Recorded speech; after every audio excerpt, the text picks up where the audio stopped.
কর্মচারী বলবে।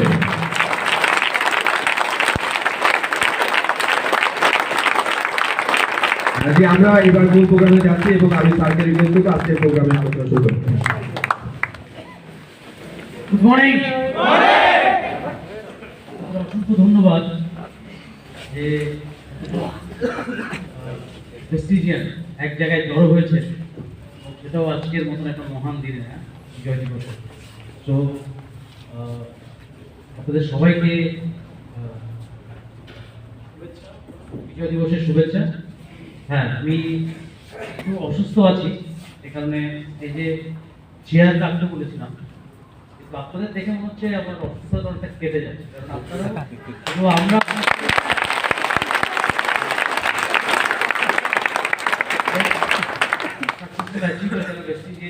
আছি, তারা শুধু সবাইকে মানে মোটিভেশন দিন তা না, এটা প্রত্যেকটা ইন্ডিভিজুয়াল যারা ভেস্টিজে আছে তাদের প্রত্যেকটা বক্তব্য বা প্রেজেন্স, একটা হাততালি, একটা স্মাইল, ও আমাদের কিন্তু অনেক গুণ মোটিভেট। ঠিক আছে, কাছ থেকে শোনা যাচ্ছে আমার কথা?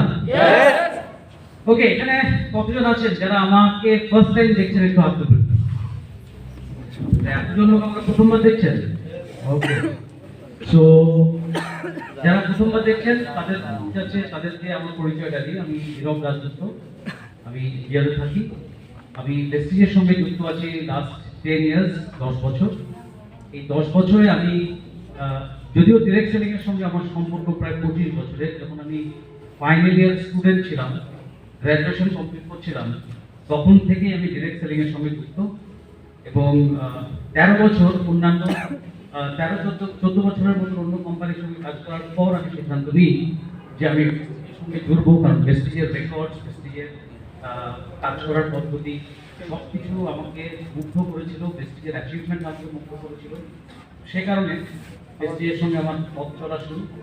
খুব সহজ ছিল পথ চলাটা, তা বলবো না, যেরকম আপনাদেরও অনেক স্ট্রাগল করতে হয়, সেরকমই স্ট্রাগলের মধ্য দিয়েই আমি শুরু করেছিলাম। আর দেখতে দেখতে যেহেতু লেগেছিলাম, সমস্ত বাধা বিপত্তি কাটিয়ে আজকে একটা ডিইউসিডি অর্থাৎ সর্বোচ্চ টাইটেল, সে টাইটেলে আমি আসতে পেরেছি।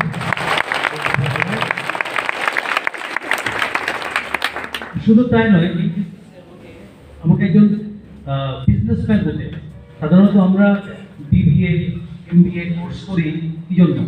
যাতে নিজেদের প্রফেশনাল ক্যারিয়ারটাকে অনেক বড় করতে পারি। যেখানে যে স্কুল অফ বিজনেস ম্যানেজমেন্ট, কী করে বিজনেস ম্যানেজ করবেন, কী করে এন্টারপ্রেনার হবেন, এগুলো আজকে তো শেখানো হয়।